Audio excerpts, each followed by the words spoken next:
Pemimpin yang seperti apa ya Kak yang paling mewakili maunya Gen Z? Kayak kita nih bos perusahaan Mm-mm. mau hiring karyawan gitu. Kalian sadar nggak sih segala aspek di kehidupan kita itu tuh kepengaruh sama politik kualitasnya. Jadi kalau gerakan bijak memilih kita targetin pemilih muda.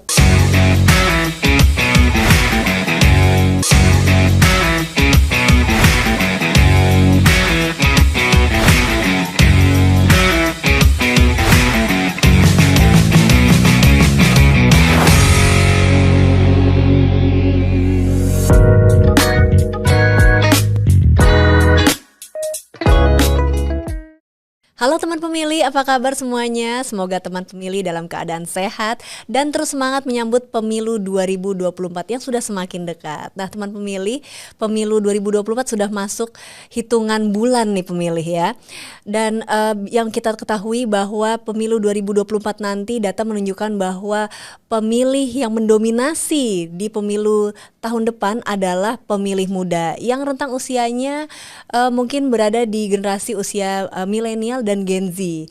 Nah, teman pemilih, Gen Z dan milenial ini adalah generasi yang tech savvy begitu ya, di mana mereka sebetulnya sangat mudah sekali untuk mengakses seluruh informasi hanya lewat genggaman jari. Namun, nah ada namunnya nih, dua generasi ini, teman pemilih, mereka agak-agak apatis nih. Kira-kira hari ini kita akan membahas lebih lanjut bersama dengan Kak Abigail. Halo Kak, apa kabar? Halo, baik. Baik Kak Abigail, kita hari ini mau ngobrolin soal Gen Z dan milenial nih Kak ya. Bagaimana sih kira-kira katanya nih Kak, katanya Gen Z dan milenial itu alergi politik begitu. Oh gitu. Apatis. Terus ngomongin pemilu, aduh kayaknya kok jauh banget gitu. Iya, iya. Bagaimana sih tanggapan Kakak?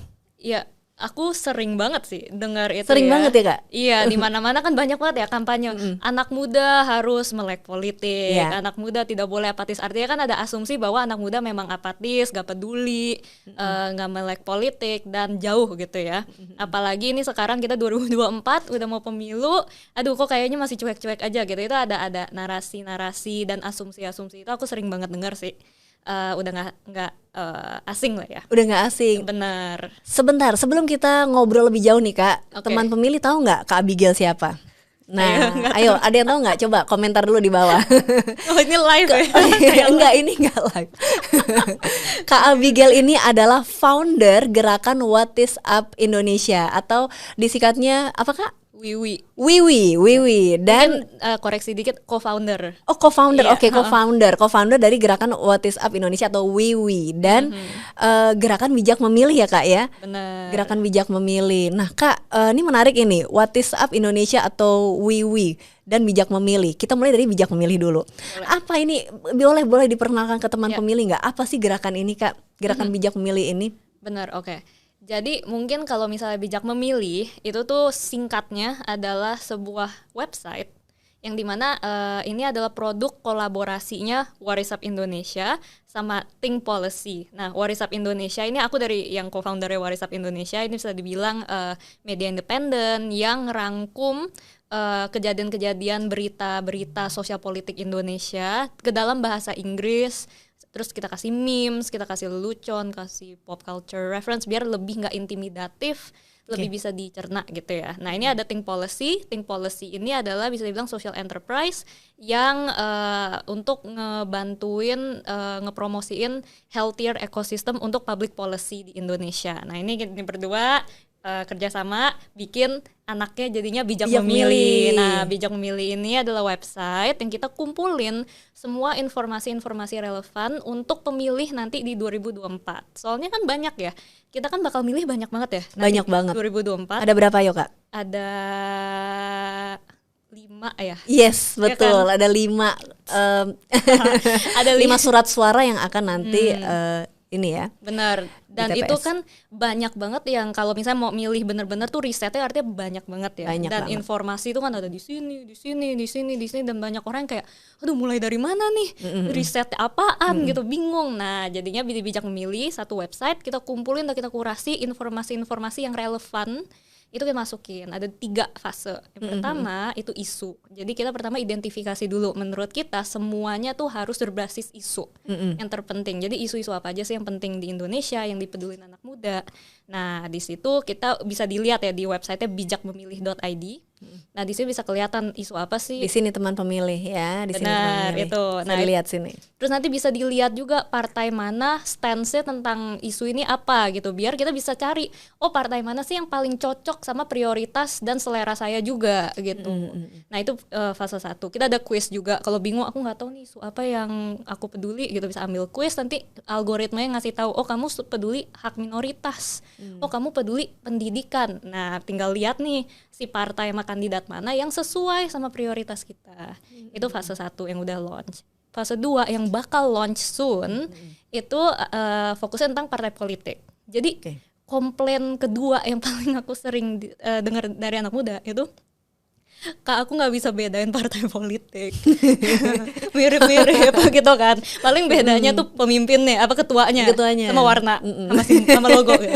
Tapi isinya tuh bingung gitu, nggak bisa bedain. Nah ini jadi kita profilin, oh partai A nih mereka tuh sejarahnya gini loh, ideologinya begini loh, track record mereka tuh begini loh gitu. Nah itu fase 2 yang akan muncul. Nanti fase 3 nanti itu tentang kandidat capres cawapres. Jadi mungkin singkatnya bijak memilih itu. Tapi selain website kita juga ada social media. Terus kita ada roadshow namanya BMX yang kita jadi roadshow promosiin tentang pemilu dan issue based voting ini juga gitu. Jadi it's like a movement, tapi main produknya itu adalah website itu. Website itu baik. Yang tadi gerakan pertama ya Kak ya, yang sudah dilakukan itu kan profiling kandidat tadi ya. Yang pertama tuh isu. Isu.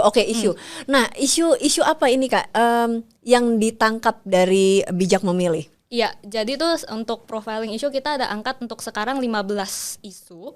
Dan itu cara kita milihnya, itu kita ada banyak survei-survei yang udah nge-survei nasional gitu ya. Anak muda tuh pedulinya apa sih, isu apa yang penting untuk mereka. Terus habis itu kita juga ada dari beberapa dari audiens kita juga kita kumpulin, dan itu kita agregasi dan kita simpulin, oh 15 isu yang muncul terus tuh ini gitu. Dan antaranya itu tuh ada pendidikan, ada top 3-nya apa Kak? Top 3-nya? Top 3 pendidikan, oke. Keseriusan pemberantasan korupsi, habis itu lapangan pekerjaan. Wow. Pendidikan nomor 1 ternyata ya Kak ya? Jadi tergantung ngelihat survei mana. Tapi kadang di nomor 1, kadang nomor 3, tapi selalu kayak top 5 Bubbling lah. up-nya top 5, Top 5 lah. Jadi pasti udah ada kita masukin situ. Menarik ya, maksudnya di usia mereka, ya mereka kan kebanyakan juga masih sekolah dan kuliah ya Kak ya. Benar, mungkin karena emang lagi fase itu fase begitu. Pendidikan, jadi kayak yang paling kerasa itu gitu. Iya. Tapi maksudnya dulu zaman aku sekolah zaman aku kuliah juga ya Kak ya. Kayaknya aku nggak peduli sama isu pendidikan gitu Kak. Ya udah kuliah itu banyak mainnya Kak. Benar. Nah ini menarik nih, dan ini related sama yang tadi di-mention kan. Oh anak muda apatis politik apa segala gitu. Jadi yang survei-survei ini temuin itu, kalau soal isu publik, kayak misalnya isu publik tuh maksudnya apa, misalnya kayak polusi udara gitu ya, pendidikan, habis itu mungkin tentang lapangan pekerjaan gitu. Anak muda tuh sebenarnya banyak yang peduli. Dan tapi pedulinya tuh mungkin produktif atau enggak itu bisa omongan lain gitu ya. Cuma pedulinya tuh ada gitu. Nah, tapi banyak yang enggak ngeh bahwa untuk nyelesain isu ini itu tuh harus lewat politik. Gitu. Jadi saya peduli ini tentang pendidikan Indonesia, tapi saya nggak peduli pemilu. Nah itu kan sebenarnya ada disconnect ini gitu. Nah jadi sebenarnya yang kebanyakan terjadi itu bukannya mereka apatis terhadap politik. Ada 2 sih. Yang pertama belum ngeh bahwa isu yang mereka peduliin itu sebenarnya bisa diselesain lewat public policy atau politik. Dan yang kedua itu mereka bukannya apatis tapi frustrasi. Jadi mereka frustrasi, atau bisa, aku lebih suka pakai katanya patah hati. Patah hati. Kenapa bisa patah hati Kak? Jadi patah hati sama negara, frustrasi sama negara. Mereka ngerasa udah speak out, udah pengen peduli tapi nggak didengar, atau mereka ngerasa kok nggak ada ya yang mereka dengar gitu, politikus yang kayaknya peduli sama isu yang saya peduli juga gitu. Dan mungkin soalnya emang dari survei kan ada disconnect ya, generasi ini peduli sama isu mungkin ketahanan pangan, harga makanan pokok di pasar. Tapi generasi yang milenial atau Gen Z itu pendidikan, climate change, kayak gitu. Jadi ada disconnect gitu. Jadi sebenarnya bukannya apatis, tentu ada yang apatis, tapi kebanyakan itu pertama nggak ngeh bahwa solusinya bisa dengan political participation, dan yang kedua itu frustrasi atau patah hati, jadinya udah ya nyerah deh gitu. Wah, jadilah ada bijak memilih ini begitu ya Kak ya. Nah benar, jadi bijak memilih itu pengen kasih jembatannya itu, dan mungkin ngajak mereka kayak kita bareng-bareng nih peduli supaya mungkin lebih tertarik lagi. Nah tapi emang kalau yang si si kelompok patah hati dan frustrasi ini nih, kita juga mungkin bisa didiskusin di sini, mungkin teman-teman KPU juga sahabat-sahabat bisa tahu gitu ya, bahwa obatnya frustrasi yang patah hati ini apa gitu. Saya ini sebenarnya yang susah juga, tapi yang dari aku temuin sih, dengan kalau kita ajak dan kita bikin inisiatif yang kreatif, ada inovasi-inovasi, itu ada beberapa yang jadi kayak mau peduli lagi deh gitu. Mulai ini lagi ya, recover lagi mereka. Ya mulai recover. move on. Mulai move on. Benar. Baik Kak, lalu kalau dengan gerakan What is Up Indonesia atau WIWI, itu apa tuh Kak? Ya, jadi ini sebenarnya related lagi sama yang tadi diomongin. Jadi itu awalnya aku juga berpendapat sama gitu, yang dimana banyak banget anak muda apatis atau nggak peduli politik. Dan lebih spesifiknya lagi, grup anak muda Indonesia yang bisa dibilang quote and quote privilege gitu. Kenapa? Jadi aku kuliah di luar negeri, jadi aku mungkin datang dari grup yang itu, yang dimana kebanyakan tuh lebih jago ngomong bahasa Inggris daripada bahasa Indonesia. Ada kan ya, anak-anak yang bilang Jaksel nih atau apa gitu. Nah si kelompok anak muda ini kan sangat-sangat terkenal nggak peduli sama Indonesia gitu kan ya. Nah dulu tuh emang, dan mereka tuh sangat-sangat oblivious dan nggak tahu apa-apa juga gitu. Bahkan banyak yang DPR aja nggak tahu. Wakil presiden kita sekarang aja siapa nggak tahu. Itu banyak banget gitu. Nah dari situ makanya aku sama teman aku, kita sadar, kita punya hipotesa, mungkin mereka bukannya apatis atau nggak peduli, tapi mungkin karena bahasa Indonesia mereka jelek, jadi nggak bisa ngikutin media berita gitu. Jadinya kita bikin What is Up Indonesia, makanya kita ringkas dan kita translate ke bahasa Inggris supaya mereka tetap bisa ngikutin perpolitikan Indonesia, tapi kita bikinnya super simple, pakai bahasa mereka, kita bikin seru, pakai memes, pakai jokes, pakai pop culture reference dan semuanya. Nah itu jadi awalnya itu, dan sekarang tentunya udah evolve ya, jadi audience kita udah bukan mereka doang, tapi banyak banget yang sampai ikutan jadi belajar bahasa Inggris atau general audience juga. Tapi pokoknya kita bikin sosial politik mudah dimengerti dan fun, seru gitu sih. Menarik. Kenapa kira-kira perlu merasa membuat gerakan ini Kak?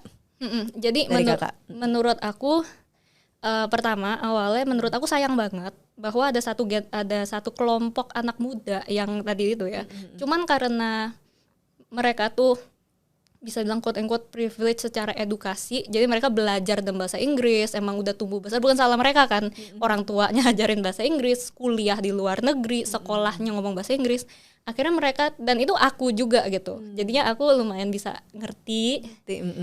Nah itu akhirnya mereka tumbuh besar rada isolated dari negara mereka sendiri, bukan karena kesalahan mereka, dan akhirnya karena mereka punya language barrier ini, mereka nggak bisa ngikutin kejadian-kejadian sosial politik.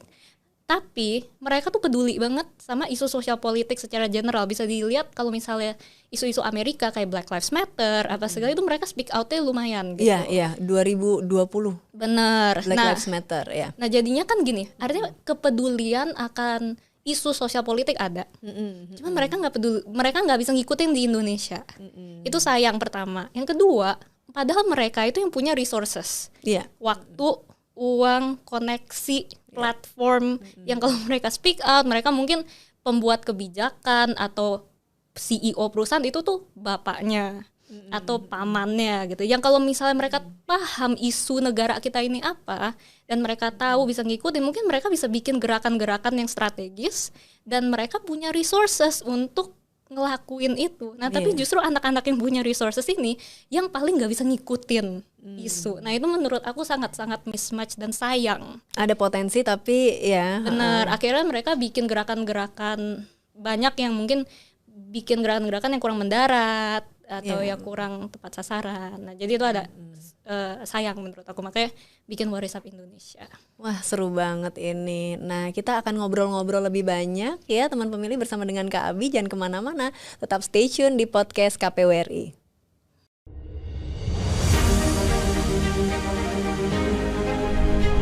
Mari kita sukseskan pemilu 2024 dengan datang ke TPS pada tanggal 14 Februari 2024. Suara kita menentukan masa depan bangsa. Demokrasi memberikan ruang kepada masyarakat untuk bebas berpendapat. Menumbuhkan sikap kritis adalah bagian dari pendidikan politik masyarakat. Demokrasi sejatinya adalah persaingan sekaligus berjalan beriringan sesama anak bangsa. Mari kita berpartisipasi, jangan golput, gunakan hak suara kita dalam pemilu 2024. Karena udah didaftar ya nyoblos lah. Nyoblos dong. Jangan golput. Jangan golput. Jangan golput ya. Gunakan hak pilih kamu, jangan golput ya. Jangan golput, gunakan hak pilih Anda. Teman pemilih, masih bersama saya Nona, host podcast KPWRI, dan masih bersama saya di studio Kak Abi dari Bijak Memilih. Kak, tadi Kak Abi bilang pernah kuliah di luar negeri ya Kak? Iya. Dari tahun berapa itu Kak? 2013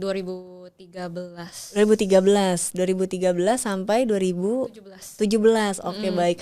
Selama di luar negeri itu berarti kan ada satu pemilu tuh Kak, 2014.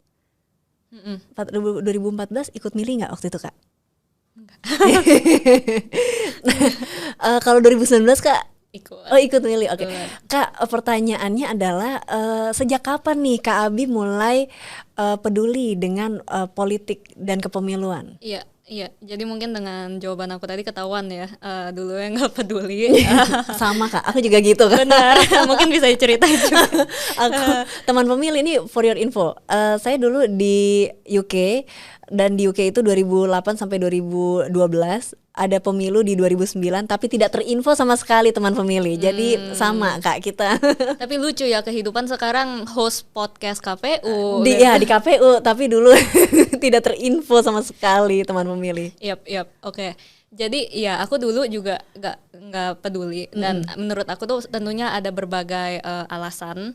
Yang pertama itu mungkin karena aku datang dari latar belakang keluarga yang nggak terlalu involve sama politik ya. Maksudnya tuh nggak terlalu encourage aku untuk aware sama politik. Mungkin karena bisa dilihat aku Chinese Indonesian gitu, jadi mereka kayak jangan terlalu politik gitu lah. Saya ada sejarah kan. Terus habis itu ya jadinya ya tumbuh besar nggak pernah ada yang push, jadi kurang aware sama politik. Terus habis itu juga aku habis itu masuk ke sekolah yang aku mention tadi, sekolah internasional, terus kuliah luar negeri. Jadinya kurang mendarat gitu ya sama di Indonesia. Paspor doang Indonesia gitu, tapi kan konsumsi entertainmentnya luar negeri. Dengerin lagu Hollywood gitu kan ya. Jadinya ya begitu. Nah, itu going on, dan aku harus akuin gitu lagi-lagi bahwa ada unsur privilege-nya aku yang harus stop ya. Oh enggak. Panik banget tadi mukanya. Jadi gue aman ya? Aku lanjut aja nih. Oke. Nah ya, tapi ya aku akuin ada unsur privilege yang dimana aku bisa go about my life, business as usual tanpa peduli politik, oke aja gitu. Nah, tapi abis itu tentunya semua perubahan itu tuh terjadi gradual ya, nggak yang tiba-tiba jeder, saya peduli politik kan nggak gitu. Cuman beberapa poinnya itu tuh aku ada dengar siapa gitu yang ngomong, pokoknya dia bilang gini, kalian sadar nggak sih segala aspek di kehidupan kita itu tuh kepengaruh sama politik kualitasnya. Contoh, makanan favorit kita tuh harganya berapa, itu politik, ya kan? Bisa ada konser favorit kita di Indonesia, itu politik gitu kan, tergantung regulasi mungkin atau apa. Kita bisa ngelakuin apa di tempat publik, itu politik. Kita seberapa bebas bersuara, itu politik. Jadi sebenarnya semua hal itu tuh terpengaruh kualitasnya sama politik. Dan kita tinggal di Indonesia yang sebuah negara demokrasi, yang artinya kita tuh sebenarnya bisa loh ikutan ngasih suara ke negosiasi peraturan-peraturan kehidupan ini. Dan artinya kalau kita nggak ikutan peduli or at least inform politik atau politically engage, kita tuh kayak nyerahin yaudah deh, serahin setirnya ke orang lain, kita nggak mau tahu, tapi giliran ada yang nggak suka kita komplain gitu. Iya. Nah itu kan sayang. Jadinya aku kayak baru sadar, oh oke, berarti relevan dan ternyata ada bisa gitu partisipasinya. Itu yang satu. Nah terus habis itu yang aku mention tadi, aku mulai ngeliat kok banyak yang di sekitar aku tuh nggak aware gitu. Ini sayang banget nih, padahal mereka tuh punya platform dan resources yang kalau mereka speak out tuh lumayan ada impact ya gitu kan.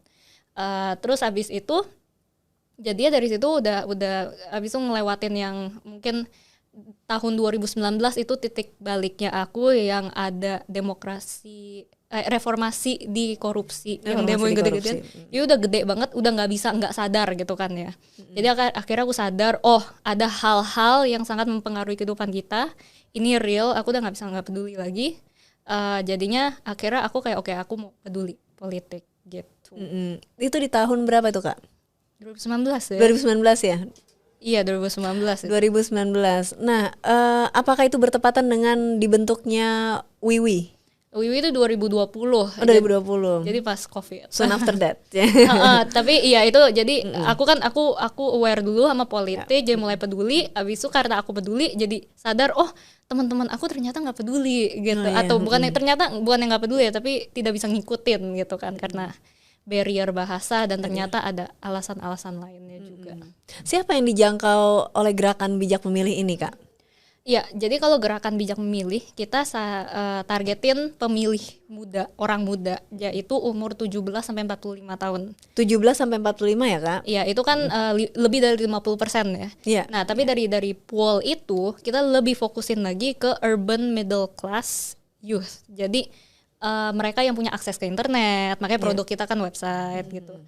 Kenapa? Karena kita udah banyak riset yang nunjukin bahwa urban middle class youth yang sebenarnya tuh 26%-an kalau aku nggak salah populasi itu tuh bisa dibilang quote-unquote trendsetter yang dimana kalau mereka ikut itu biasanya yang lainnya ngikut juga tuh. Jadi mereka tuh yang kayak trendsetter. Nah makanya kita sangat-sangat spesifik targetinnya ke sana. Baik. Terus sejauh ini impact apa yang sudah terlihat Kak dari targeted audiensnya Kakak ini? Mungkin aku tambahin dikit ya. Jadi hanya karena kita targetin mereka bukannya artinya kita nggak mau jangkau yang lain. Oke, baik. Tapi maksudnya ini main target audience kita dulu karena emang kita bisa ke sana. Jadi kita yang deket dulu deh. Nanti semakin besar nanti mungkin semakin bisa keluar gitu. Nah dampaknya ini kan bijak memilih baru fase 1 ya yang aku mention, masih fase ada 2 sama 3 nih. Dan sebenarnya kita expect yang banyak tertarik nih yang 2 sama 3 ini, partai politik sama kandidat. Isu tuh yang paling gak seksi gitu lah dibilang ya. Nah tapi yang dari satunya ini aja antusiasmenya udah luar biasa banget. Itu form volunteer kita banyak banget. Spill Kak, berapa kira-kira Kak? Waduh, sampai tim kita tuh kita bacain, kita review. Tapi itu maksudnya antusiasmenya tuh banyak banget. Artinya banyak yang peduli, banyak yang mau bantu dan banyak yang seneng. Terus kita juga kita BMX itu jadi kita bisa partneran sama universitas, sama NGO, sama mungkin organisasi kepemudaan untuk host bijak memilih X. Jadi host event bijak memilih di kota atau universitas mereka. Nah itu tuh yang apply juga banyak banget yang mau gitu. Jadi antusiasmenya sangat gede dan banyak komen-komen yang kita dapat baik online maupun offline pas kita ketemu. Itu yang bilang yang kayak ya ini yang kita butuhin gitu. Kayak aku tuh pengen peduli tapi nggak tahu mulai dari mana. Aku pengen peduli tapi nggak punya waktu untuk riset gitu. Butuh dituntun berarti. Butuh dituntun, perlu framework ya. Aku pengen nggak tahu harus nyari informasinya ke mana yang terpercaya apa segala gitu-gitu. Dan mereka tuh dan kalau dilihat website bijak memilih kan kita bikin sangat user friendly ya. Sangat-sangat clean, informasinya juga pendek-pendek, nggak terlalu panjang-panjang gitu. Kita bahasa juga kita bikin gampang dimengerti. Jadinya banyak yang akhirnya bilang ya ini yang dibutuhin, mereka senang banget dan mereka mau bantu. Dan jadinya aku sih rada ya itu kan kayak ada pemuda yang apatis. tapi kayaknya nggak sebanyak dan nggak bisa digeneralisir kayak gitu semua. Berarti itu mematahkan mitos bahwa pemuda itu apatis politik. Mungkin cuman maksud nggak matahin, cuman tidak bisa digeneralisir. Tidak kayak bisa gitu. digeneralisir. Minimal ada lah pemuda yang tentu ada. Ya. Cuman populasinya segede apa? Apakah itu mayoritas? Aku belum tahu. Karena ternyata obvious banget, yang peduli banyak, yang frustrasi banyak, patah hati banyak. Nah itulah. Baik. Ini teman pemilih bisa melihat konten-konten dari Bijak Memilih di sini ya. Nanti coba teman pemilih lihat. Kalau kita lihat di sini, ini menarik banget ya Kak ya. Jadi bahasanya ringan, kemudian menarik deh pokoknya, menarik audiens muda begitu. Ini idenya dari mana Kak? Oke. Jadi idenya sebenarnya kan ini hasil kolaborasinya Wiwi sama Think Policy ya. Nah jadi Think Policy itu co-foundernya si Afu, Wiwi aku. Nah jadi kita berdua tuh sebenarnya ya emang udah kepikiran kayak pengen bikin semacam kayak gini sendiri-sendiri. Kayak ya ini udah mau pemilu, kita audience kita udah banyak yang kayak, Kak tolong Kak aku bingung gitu kan, Kak gimana nih gitu ya Kak ya. Banyak yang DM kayak di Wiwi gitu kayak apa kayak I don't know, kayak please do something, kayak ya kasih tahu gue mau harus gimana gitu. Nah itu jadi udah banyak request ya. Karena Wiwi juga sangat dekat sama komunitas kan. Jadi kita kayak akhirnya kita join forces, long story short, kita godok akhirnya keluar konsep si Bijak Memilih ini. Tapi jadi idenya mana sebenarnya udah ada, pengen ngelakuin sesuatu semacam kayak gini. Dan kalau enggak pun kita akan lakuin untuk diri kita sendiri sih. Soalnya ini kayak pakai framework kita untuk milih juga. Tapi ya udah, daripada kita riset untuk diri sendiri, mending kita risetnya kita bagiin sama teman-teman yang lain gitu. Dan tentunya kita seneng banget ya, Bijak Memilih kan nggak cuma dari Wiwi sama Think Policy, tapi ada banyak kolaborator yang ngebantuin kita provide data. Salah satunya KPU kan, kita ada dapat data-data bacalek dari KPU. Terus habis itu juga lagi udah proses mau tanda tangan MOU untuk kerjasama apa segala gitu. Terus kita juga ada dari berbagai NGO apa segala, dan jadinya ini sebenarnya kayaknya yang aku lihat ya udah banyak yang sebenarnya kayaknya pengen bikin kayak gini, cuman belum terkristalisasi sama belum tergodok, dan akhirnya mungkin keluar Bijak Memilih terus jadinya banyak yang nyambutnya tuh positif. Positif, baik. Tantangan pemilu 2024 nanti adalah partisipasi yang meningkat baik secara kuantitas maupun kualitas Kak. Nah ini kan udah 3 tahun ya Kak ya Bijak Memilih ya. Wiwi ya, 3 tahun. Kalau Bijak Memilih udah berapa tahun Kak? Baru setahun ya kan, setahun. Ini baru untuk pemilu yang ini. Oke, berarti dari awal tahun ini? Atau Jadi tahun lalu? Launchingnya sih masih rada baru banget, masih beberapa bulan. Oke, baik. Bikinnya maksudnya udah dari tahun lalu, kayak udah mulai ngegodok. Oke. Tapi meskipun demikian, kita let's say mulai dari Wiwi dulu Kak. Ini kan Wiwi dan Bijak Memilih dua-duanya sama menampung isu dulu, ya kan? Isu publik. Nah, kemudian juga ada feedback nih dari audiens, dari teman pemilih muda begitu. Nah, kira-kira kalau dari kacamata kakak optimis nggak sih kalau pemilu 2024 nanti akan meningkat partisipasi pemilihnya secara kuantitas dan kualitas begitu, khususnya kualitas? Aku optimis sih, soalnya menurut aku pertama sekarang sarana informasi dan accessibility-nya tuh udah mulai meningkat ya. Mungkin kalau yang pemilu dulu sosial media belum secanggih sekarang, penetrasi internet belum semerata sekarang, walaupun tentu masih harus diratain lagi gitu, masih ada area of improvement, cuman sudah sangat-sangat jauh lebih accessible gitu. Nah dengan itu tentunya awareness harusnya naik, terus juga banyak yang udah lebih teredukasi, dan aku ngelihat juga banyak banget anak-anak muda yang bikin gerakan-gerakan inisiatif peduli politik atau yang untuk mengedukasi, ini banyak banget gitu. Dan aku seneng banget itu. Soalnya menurut aku nggak bisa cuma satu nih yang buat perubahan untuk satu Indonesia. Soalnya Indonesia kan luas dan beragam banget ya. Anak mudanya ada yang tipe A, ada yang tipe B, C, D gitu. Banyak. Dan benar, ada yang demen anime, ada yang demen K-pop, ada yang demen kayak drama, Bollywood, koplo gitu kan, banyak banget. Banyak. Nah, artinya setiap dari mereka tuh akan nempel ke gaya penyampaian atau kayak branding yang beda-beda nih. Iya. Nah, makanya dengan banyak local youth movement yang muncul yang sebenarnya tujuannya sama, itu aku seneng banget ngeliatnya. Dan jadi sebenarnya aku sangat-sangat positif sih. Wow, menarik ya Kak ya. Mudah-mudahan ya Kak ya, mudah-mudahan pemilu di 2024 nanti partisipasi pemilihnya juga meningkat secara kuantitas maupun kualitas begitu. Yep. Iya baik, teman pemilih jangan kemana-mana, tetap stay tune di podcast KPU RI hanya di kanal YouTube Komisi Pemilihan Umum Republik Indonesia. Bu, 14 Februari ya? Beres ya, Ibu takkan lupa toh. Don, kamu juga ya? Iya Bu, tanggal 14 Februari kan? Cie, 14 Februari. Iya dong, 14 Februari aku mau milih. Ya, 14 Februari ada apa sih? 14 Februari itu saat kita memilih. Kamu juga ya cek apakah kita sudah terdaftar sebagai pemilih di cekdptonline.kpu.go.id. Rabu 14 Februari 2024. Yuk kita nyoblos.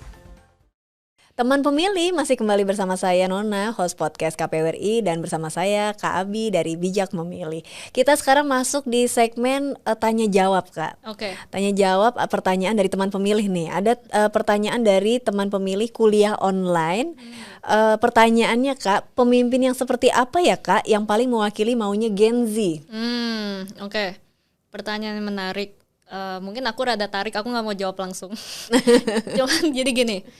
Kenapa aku bukannya nggak mau ya, tapi menurut aku nggak bisa. Pertama karena Gen Z itu kan sebuah range umur ya, yang dimana yang lagi-lagi kayak aku bilang Indonesia nih kita bineka tunggal ika gitu, yang dimana kita beragam. Jadi anak muda itu macem-macem banget, yang dimana anak muda macem-macem artinya pasti pemimpin ideal mereka tuh macem-macem dong. Nah jadi aku nggak bisa kalau misalnya aku ngomong pasti bias dari pendapat aku gitu.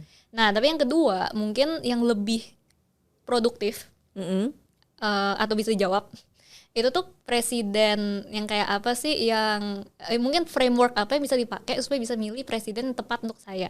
Nah ini yang aku pakai gitu. Yang pertama itu kita mikirnya gini aja, simple ya, kayak kita nih bos perusahaan mau hiring karyawan gitu. Dan sebenarnya bener kan kita mau vote pemimpin, vote kayak pejabat yang akan melayani rakyat sebenarnya gitu. Nah, apa yang kita lakuin sebelum kita hiring? Kita pertama harus spesifikin dulu dong kerjaannya apa. Iya dong. Ya, kita pengen hire orang ini untuk ngelakuin kerjaan apa nih gitu. Nah, pas udah dapet kerjaannya, baru kita pikirin kualifikasinya apa yang dibutuhin untuk nyelesain kerjaan ini. Jadi misalnya kerjaannya untuk itu untuk host podcast KPU gitu. Berarti kualifikasinya harus nyari orangnya yang jago ngomong, yang bisa ekspresif, yang bisa bikin orang santai, yang punya pengetahuan tentang KPU mungkin gitu ya. Saya kan pekerjaannya jelas. Nah sama aja menurut aku kayak milih presiden. Pertama kita tanya dulu kerjaannya presiden tuh ngapain? Dia tuh harus ngapain? Oh ternyata bisa bikin perpres, bisa nanti nyatain perang misalnya, atau misalnya ngangkat menteri, milih menteri gitu. Nah dari situ kita pikir orang kayak apa ya yang bagus nih kayak gini gitu. Nah dari situ kita mikir mungkin orangnya harus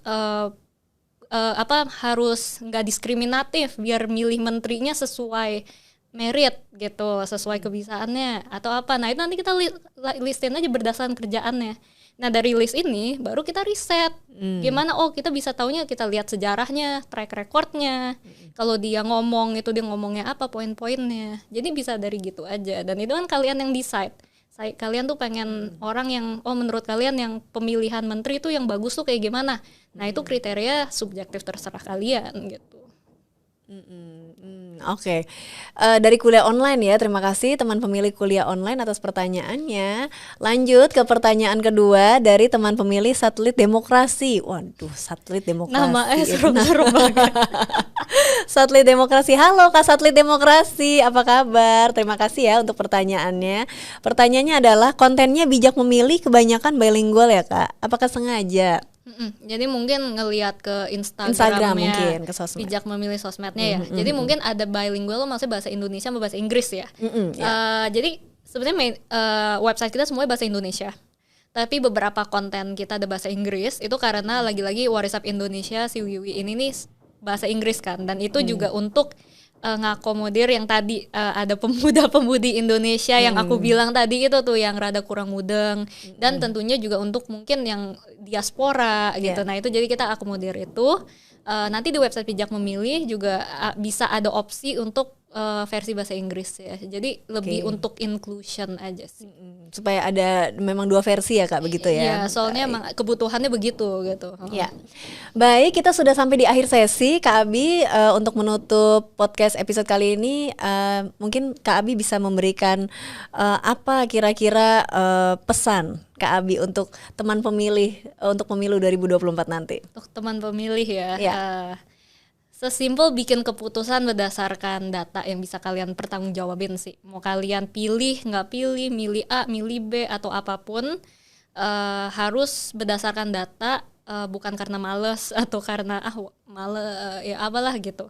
Tapi berdasarkan data yang bisa dipertanggungjawabin. Dan ini sebenarnya nggak cuma untuk pemilu, tapi kalau kita lakuin ini pendapat aku ya, ini latihan yang bagus gitu loh. Soalnya kita kan sebagai orang-orang dewasa gitu, bisa memilih, udah dewasa dong.